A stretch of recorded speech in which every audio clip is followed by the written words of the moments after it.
We're the Berkeley Students for Life. No, we're not perpetual students. We're against abortion, euthanasia, and embryonic stem cell research.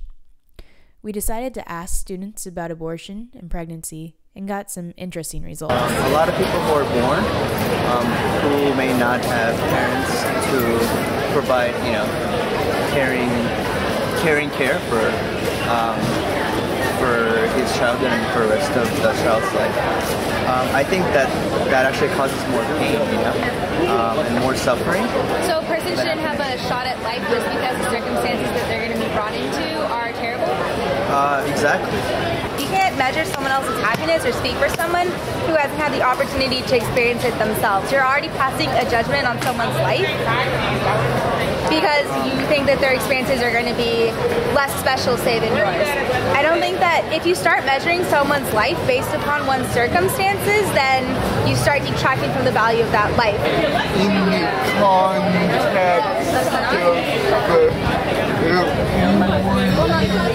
abortion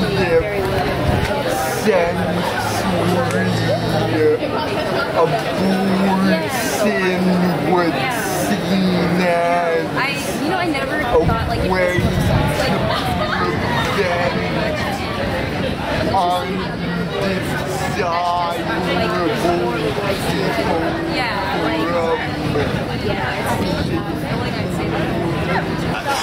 The number one cause of death of Black Americans is abortion.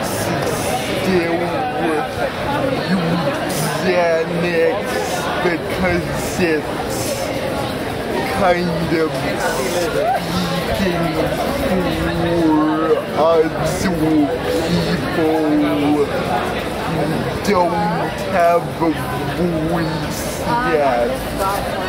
It seemed like some people thought that abortion was the only solution for the possibility of being born into bad circumstances. This made us wonder, if a child was born to a Cal student, does that count as bad? And even so, isn't it better to get rid of the bad circumstances rather than the child? So, we asked if anyone knew of any resources available for pregnant students. Not really, no. I'm a freshman. We asked what resources they would like to see for pregnant students at Cal. I think it'd be better if there was like a large campus support for this whole situation.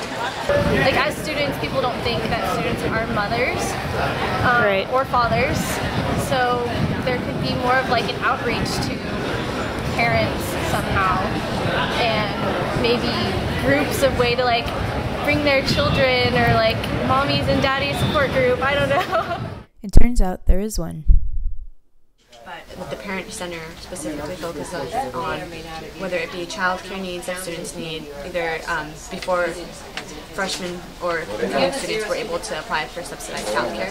However, that because of budget cuts, that's no longer in effect. And so what currently they're doing here with Alice and with a lot of her student helpers, they're helping students look for other ways of getting child care subsidized, whether it be through different programs, governmental programs like Bananas, YMCA, or things like that. They're trying to look for different programs that will subsidize child care for incoming students to make the transition easier. Learn about all the resources such as financial aid opportunities, child care, student family housing.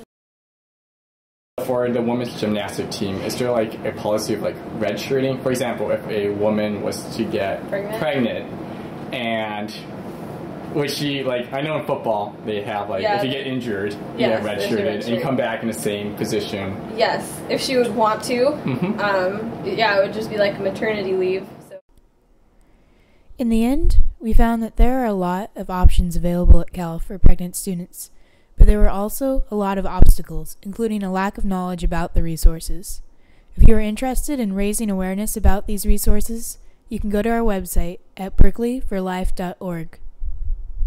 So what our group does is we try and actually bring those resources in a tangible way to people. One of the things I really like about being part of Berkeley Students for Life is we really try to not only educate people about life before birth, but also advocate for support after